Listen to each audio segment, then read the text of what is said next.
We're here to solve this Pentominous puzzle by JinHoo Ahn. It has an amazing constellation of clues, 8 in total, 3 types of clues with symmetry, the 3 W's, the 3 Z's being the same, 2 F's at the top. Not a lot to do around these clues and not a lot to do with these clues, so the puzzle very much starts in these 2 corners. And with a very similar kind of deductive path. The first thing to recognize, these W's can't connect to each other. Whichever of these ways it would go, it's strand 1 or 3 cells in this corner. So there's a kind of identification that the cell in this corner isn't part of the W. It will be taking at least these 2 cells. The W's might look like they could initially come down and take one of these cells sort of right off the edge. If they do that, what you'll end up seeing is that you trace out 3 W's together in this corner. And so a deduction that you can make with a little bit of look ahead is that the corner will have a P pentomino. It'll take these 4 cells in a 2x2 block and then one more, either the one up or the one to the right. W's are pentomino, it's always in a 3x3 bounding box, and we now actually have a W in a corner.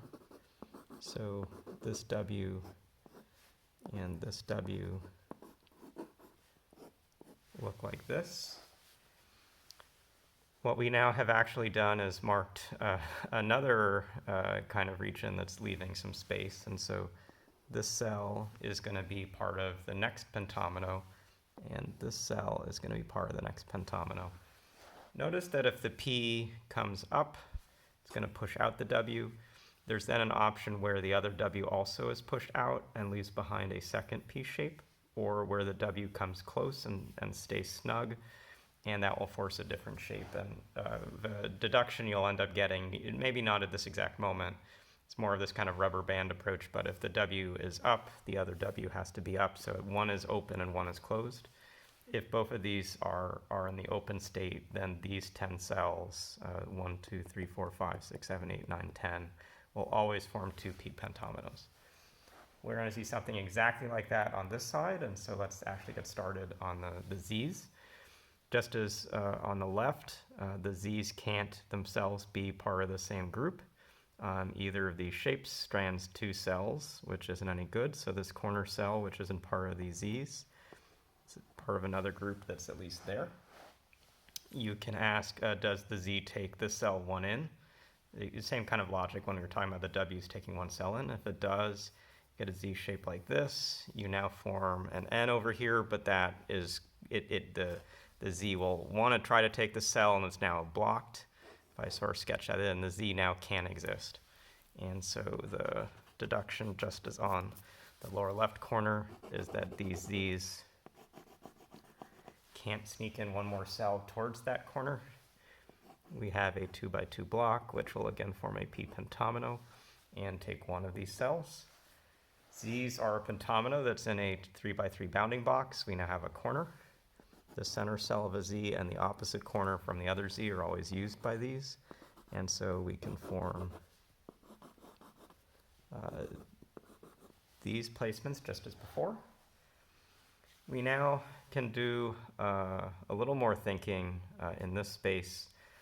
We have the start of a 6-cell region. It's obviously not going to stay as 6 cells, but it's got to have a pentomino, which isn't a W or a Z in it.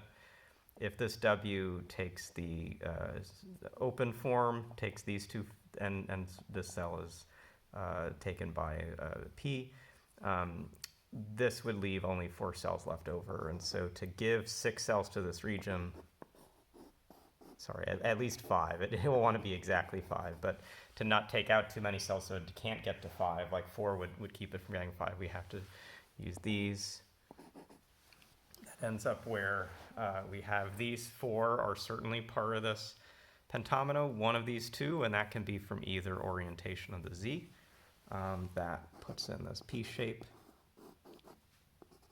which completes the W on the left edge. It completes 3 cells of this shape. If this cell isn't used by this shape, it's going to come up and complete another W. So it's got to take at least 1 more cell. It can't immediately come up because that strands this cell. So we get a shape like this. And now we have to come back to this lower right side and think about how these shapes are going to go. The first thing to see, we talked about how the two W's here would have to have the same shape, either both looking towards the upper left or both towards the lower right. You can see right now the W's are identical. The Z's are similarly rubber banded in some sense to be exactly identical. If this P comes to the left, it forces a Z of this shape. In order to have this cell, which is not part of a Z, able to exist and extend out to be part of another pentomino, you have to use the same shape. If we do this and the opposite shape, it pinches both of these cells. If they're the same shape, whether these or these, it leaves an opening. And so whichever of these is, the thing to note is that one of these cells will be a Z and the other will be the P. And so this pentomino doesn't take any of the cells to the bottom or right. If we go back and trace these out, one of these cells is going to be part of this shape and the other is going to be part of a Z. So we'll say Z question mark. And so we've accounted for 3 of the cells of this region. And as before, we have to think about how is it going to take the remaining cells around it. It's not going to be able to take this and leave behind this. So this is a sure cell in this group. We can think about taking one more cell, which would be this one. If it took this cell, note that it's going to form an F for sure, whether it's this cell or this cell. This shape, 1, 2, 3, F, 1, 2, 3, F. And that also puts an F over here. There's a different way we could have seen this, which is to actually think that there are 4 cells in this 6th row, and 2 of them are going to be part of a pentomino that's coming out of this group. The remaining ones have to be part of this to get the total count of cells correct. And at this stage of the puzzle, this cell we know as a cell that leaves the group because it's not part of this pentomino and can't be part of that pentomino. And there are 2 options. There's an option where these are the 2 cells that leave the group, or these are the 2 cells that leave the group. But identifying that this part of this pentomino, identifying that if this other cell left the group, we have very much pinned an F shape. Either way you look at it, whether it's the 2 cells escaping or just seeing taking the cells in F, you get to where you can actually mark this shape. And this will take as part of the L. One of these will leave a W, one will leave a Z. We're near other Z's, so we have to take the shape that leaves a W. That completes the Z. The other Z has the exact same shape. Get a P down here, P here.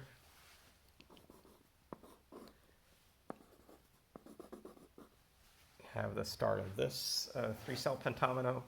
If it doesn't take the cell immediately above it, it's going to have to take this and this, which is another W. So it does take this cell. That now forces this W to be this shape coming to the left and up. We have these 2 cells, these 2 cells. If they don't connect, they're going to form 2 larger groups, so they must connect. This has to be the last cell to form a compact pentomino shape. In this space, what do we know? We can't take this cell right here. It would be another L touching an L. So you mark this. If this takes this cell, it's going to form a Z shape and leave behind an empty spot that the next door Z has to take. So it is this F shape. The Z comes up 1 cell. It's got to now come over 2. Can't go to the left, so it has to come to the right. Forms this. And so we're now in this interesting spot, and it's been very hard even to here to get to this shape. But we've left behind 30 total cells at the top. 2 are going to be part of these 2 distinct Fs. 10 are going to be part of those 2 distinct Fs, 2 pentominos total. We have a not F here. We have a not F and not F on the sides.